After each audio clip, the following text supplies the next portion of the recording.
अनुज और शिवम दो भाई थे। शिवम पढ़ाई के लिए विदेश चला जाता है और वहीं नौकरी करने लगता है और अनुज अपनी माँ के साथ अपने गांव में रहता है। अब जैसे जैसे उम्र बढ़ती गई, सीमा को घर के कामकाज करने में प्रॉब्लम होने लगी। इसलिए एक अच्छी सी लड़की देखकर सीमा ने अपने बेटे अनुज की शादी रश्मि से करा दी और रश्मि के घर में आने से घर की रौनक बढ़ गई। अब वो घर की सारी जिम्मेदारियां अपने कंधे पर ले लेती है। सूरज उगने से पहले ही रश्मि पूरे घर की सफाई कर, पूजा कर 7 बजे तक नाश्ता तैयार कर देती है। ये सब देखकर सीमा बहुत खुश थी। रश्मि के पैर जब से इस घर में पड़े हैं, मेरे घर में रौनक आ गई है। अब मुझे किसी भी चीज की फिक्र नहीं है, ये मेरा सारा घर संभाल लेगी। इस तरह से धीरे धीरे दिन अच्छे बीतने लगते हैं। फिर एक दिन शिवम का फोन आता है और शिवम की आवाज सुनकर सीमा बहुत खुश होती है। माँ, मैं इंडिया अपने गांव वापस आ रहा हूँ। अब इंडिया अपने गांव में आकर ही रहूंगा और वहीं खुद का काम करूंगा। मैं तो तुम्हारी कब से राह देख रही थी बेटा। चलो बस अब जल्दी से इंडिया आ जाओ। हाँ माँ, और मैं अकेला नहीं आ रहा, बल्कि आप सबके लिए सरप्राइज भी ला रहा हूँ। कैसा सरप्राइज बेटा? वो तो वहीं आकर पता चलेगा। ये कहकर वो फोन काट देता है। 2 दिन बाद सीमा दरवाजे के सामने आंख गड़ाकर अपने बेटे का इंतजार करने लगती है और कुछ देर बाद दरवाजे की घंटी बजती है। सीमा दरवाजे को खोलती है और हैरान रह जाती है क्योंकि शिवम अकेले नहीं था, उसके साथ में एक मॉडर्न लड़की भी थी। ये गोरी मैम कौन है? ये तुम्हारी छोटी बहू है माँ। क्या दिमाग तो ठीक है तुम्हारा? ये ऐसे छोटे कपड़े पहनने वाली बेशरम बहू मेरी नहीं हो सकती। बेशरम? सासू माँ, अब कुछ नहीं हो सकता, हम दोनों ने शादी कर ली है। शिवम, इससे अच्छा होता तुम वापस ही नहीं आते। मैं इस बेशरम लड़की को अपनी बहू नहीं बनाऊंगी जिसे ढंग के कपड़े पहनने का भी होश ना हो। वो भला घर ही क्या ही संभालेगी। इतना सुनकर रश्मि रसोई से बाहर आती है। ये लड़की कौन है देवर जी? आप शादी कर लाए? हाँ, हम दोनों ने शादी कर ली है। एक नंबर के बेशरम हैं दोनों के दोनों। कैसे बेशर्मों की तरह हाथ में हाथ डालकर खड़े हैं। बड़ों का तो कोई लिहाज ही नहीं है। माँ जी आप शांत हो जाइए, यूं गुस्सा करोगे तो कहीं आपका बीपी ना बढ़ जाए और कंट्रोल भी मुश्किल होगा। उफ, मैं इस दरवाजे पर खड़े खड़े थक गई हूँ। और हाँ माँ जी, मैं कोई गवार नहीं हूँ आपके इस गवार बहू की तरह। मैं आज के टाइम की पढ़ी लिखी लड़की हूँ, मॉडर्न लड़की हूँ। मुझे तुम अंदर आने से नहीं रोक सकती, नहीं तो कहीं ऐसा ना हो कि इस बुढ़ापे में जेल की चक्की पीसना पड़ जाए। अब चलो हटो मेरे रास्ते से, इतनी दूर से आई हूँ, थक गई हूँ, मुझे रेस्ट करना है। लीजा अपने पति के साथ हाथ पकड़कर अंदर जाती है। डार्लिंग, हमारा रूम कहाँ है? ऊपर वाले फ्लोर पर। लीजा शिवम के साथ ऊपर अपने कमरे में चली जाती है और सीमा रोते हुए बोलती है, भगवान, किस्मत ही फूट गई मेरी। ये कैसी बहू मिली है?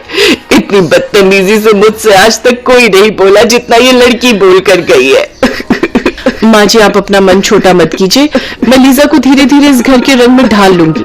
आप शांत हो जाइए, मैं आपके लिए पानी लेकर आती हूँ। अगले दिन गांव का लड़का प्रेम सीमा के घर आता है और जैसे ही लीजा को देखता है, लार टपकाते हुए कहता है, तुम कौन हो गोरी मैम? लगता है दूध से नहाती हो। शट अप और गवार, चल निकल यहाँ से, चीप कहीं के। लीजा ऊपर अपने कमरे में चली जाती है और प्रेम की नजर लीजा को लेकर खराब हो जाती है। अगले दिन गांव की सभी औरतें सीमा के घर उसकी नई बहू की मुंह दिखाई के लिए आने वाली थी। लीजा, ये लो साड़ी और कुछ जेवर पहनकर बाहर आ जाना, आज तुम्हारी मुंह दिखाई की रस्म है। नीचे गांव की औरतों के सामने यूं छोटे कपड़े पहनकर बैठना अच्छी बात नहीं। रश्मि बोलकर अपने काम में लग जाती है। लीजा मन ही मन सोचती है, ये सब बेकार के पर्दे जैसे कपड़े मुझसे नहीं पहने जाते और न ही मुझे ये लपेटने आते। इससे तो सही यही रहेगा कि जो मैंने पहना है। कुछ देर बाद लीजा सबके सामने छोटे कपड़ों में नीचे आ जाती है। देवरानी जी, आपने ये क्या पहन लिया? शट अप जाहिल गवार कहेगी। ये फंक्शन मेरे लिए है ना, तो जो मेरा मन करेगा मैं वो पहनूंगी।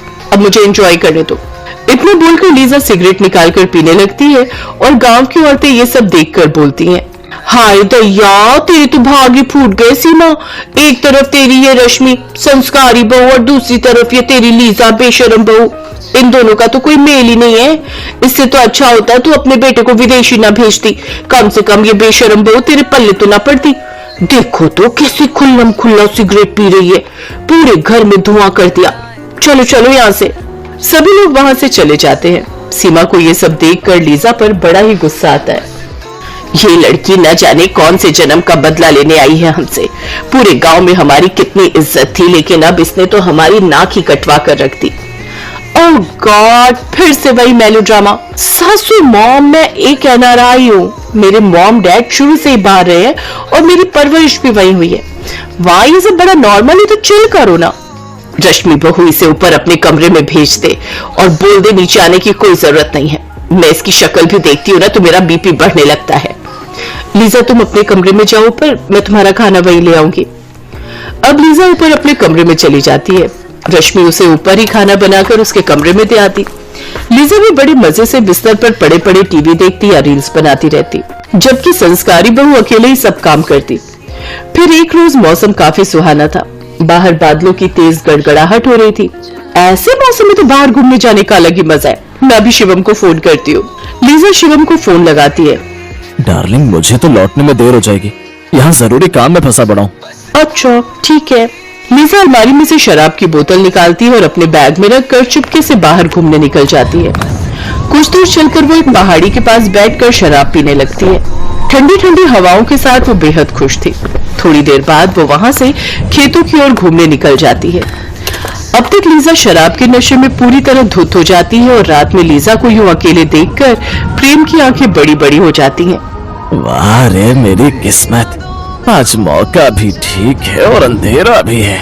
प्रेम लीजा के पास जाता है और उसे अपनी बाहों में जकड़ने की कोशिश करने लगता है। बचकर अब कहाँ जाओगी मेरी बुलबुल, आओ मेरे पास आओ। Leave me, just leave me you गवार। लीजा प्रेम को उससे धक्का देते हुए वहां से भाग गई।